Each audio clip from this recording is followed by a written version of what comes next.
Ya, kalau tadi dalam Roundtable Sustainable Finance for Climate Transition ada 3 negara emerging market tentunya yang berpartisipasi membahas bagaimana transisi energi di tengah tekanan ekonomi global. Kita ketahui bahwa kondisi ekonomi global saat ini tertekan karena kondisi geopolitik antara Rusia dan juga Ukraina menekan stabilitas ekonomi ataupun stabilitas keuangan di sejumlah negara.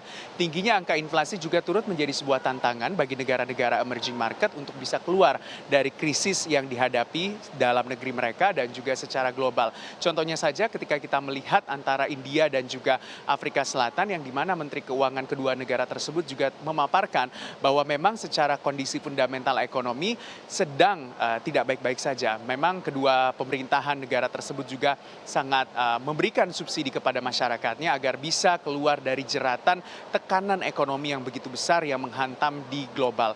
Nah, kalau kita lihat juga dengan korelasinya dengan transition energi yang dilakukan juga oleh negara-negara emerging market tersebut, misalnya India dengan korelasinya atau kalau kita lihat dengan komitmen dari India di 2030 mendatang 500 gigawatt terkontribusikan dari bauran energi non-fosil atau energi atau renewable energy bisa dikatakan. Seiring sejalan dengan India, tadi Menteri Keuangan dari Afrika Selatan Enoch Godongwana juga mengatakan bahwa kondisi fundamental ekonomi Afrika Selatan saat ini terus membaik seiring dengan pandemi COVID-19 juga yang semakin mengecil angkanya di Afrika Selatan. Recovery ekonomi di Afrika Selatan juga kalau kita lihat sangat baik-baik saja dengan total kalau kita lihat GDP di Afrika Selatan saat ini di tahun 2020 saja kalau kita berkaca datanya 6,981,594 US dollar cukup membaik angkanya dari tekanan GDP di tahun 2020 untuk Afrika Selatan di 5,634. Sejumlah sektor juga menjadi tumpuan dari Afrika Selatan untuk bisa bangkit, termasuk diantaranya adalah sektor jasa,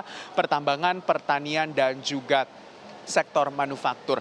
Dan ketika kita melihat data-data tersebut juga, ketika melihat salah satu negara begitu ya di kawasan Asia juga yaitu kalau kita lihat Sri Lanka, tepatnya di Asia Tengah, kalau kita lihat Asia Tengah dan Selatan begitu Sri Lanka ini menghadapi krisis ekonomi dengan angka inflasi atau hyperinflation 60%. Menteri Keuangan Afrika Selatan mengatakan bahwa kondisi fundamental Afrika Selatan sangat baik dan tidak akan terdapat bankrupt atau bangkrut begitu untuk pemerintahan Afrika Selatan seiring dengan recovery ekonomi yang terjadi. Melihat juga di 2025 mendatang atau di 2024 juga mendatang, ini budget dari Afrika Selatan akan terjadi surplus utamanya dari pendapatan negara.